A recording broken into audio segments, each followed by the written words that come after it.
One of the core components of Helldivers 2 is the push and pull of the Galactic War. Close to launch, there was only some half a dozen sectors designated as enemy territory, and from there, bots and bugs have spread out and started taking new territory before, of course, Helldivers intervened.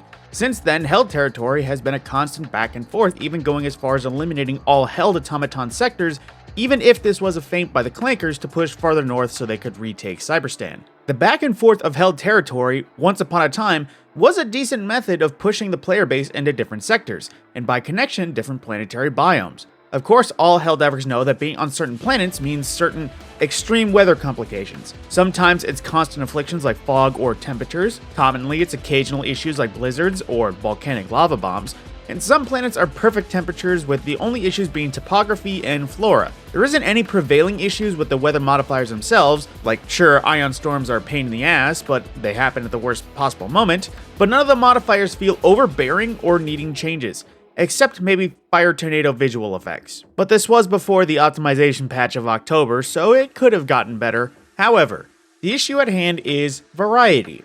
For reference, I checked the galactic map as of 3 PM October 22nd, 2025. In terms of available planets for defense and liberation at time of mark, the total number of biomes you encounter across all three enemy factions is 11 planets with rainstorms, 7 with tremors, extreme cold and heat, 5 plagued with fog, 4 with ion storms and otherwise neutral climates, 3 with volcanic lava bombs, sand and acid storms, 2 with fire tornadoes, and a single blizzard planet. Now just to point out a few things, this is a snapshot of the Galactic War at a specific point. If this was the day before, Hellmire would have still been under siege and would have added another extreme heat and fire tornado modifier to the total counts.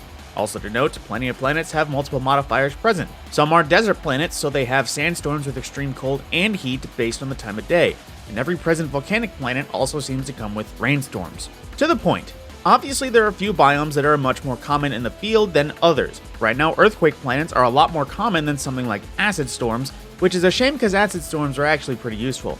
But at the same time, there are some biomes not even available right now. Meteor storms aren't even present on a single planet in any territory right now. There isn't a single volcanic rainstorm planet anywhere in bug territory at this time. If you wanted to use a blizzard for some stealth gameplay, you'd be stuck going against automaton since it's the only one available in the whole galaxy at the time. All in all, it seems like we've been fighting in the same biomes we were fighting in a month ago. I get why for the Terminid specifically, since there has been no real headway in that region, plus we've been going back and forth to Hellmire every few days to keep the Hive world available, but everywhere else, that excuse doesn't really fit. The last few Automaton and Illuminate campaigns were a success in terms of planets liberated, but those planets didn't really open up new biomes. They just opened up entries so deep into enemy territory it's probably going to be taken back before any random group of Helldivers can make meaningful headway.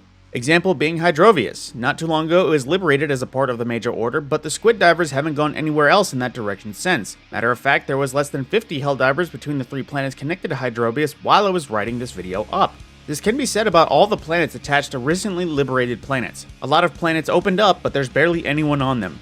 Granted, there is a Major Order in bug territory right now, but there are usually the stubborn players that don't follow Major Orders anyway and stick to their preferred factions regardless. At most, when I was collecting this info, there was some 2,000 Helldivers on the main bot planet, and there was less than 1,000, only some 600 on the biggest squid planet, on the same day that I collected all this info. Anyways, getting back on track. Biomes in Helldivers have been getting pretty stale. Could be a side effect of how the planets are spread out combined with only really liberating planets with the Major Orders, but either way, am I alone feeling like we've been fighting on the same planets lately? I get there are only so many variants of biomes to choose from, and even though we can be on different planets, officially, they might look the exact same as others, but in truth, I think Joel needs to direct us into some different regions. There's plenty of empty sectors that haven't been touched by any factions for no real reason other than supply lines attached. Plus, the Major Orders have been going in weird directions as opposed to a more linear push into enemy territory. Pushing head-on through a faction's held territory promotes a lot more biome variety than randomly cutting a chunk of held territory that will eventually fall to the enemy the moment a defense campaign goes unanswered.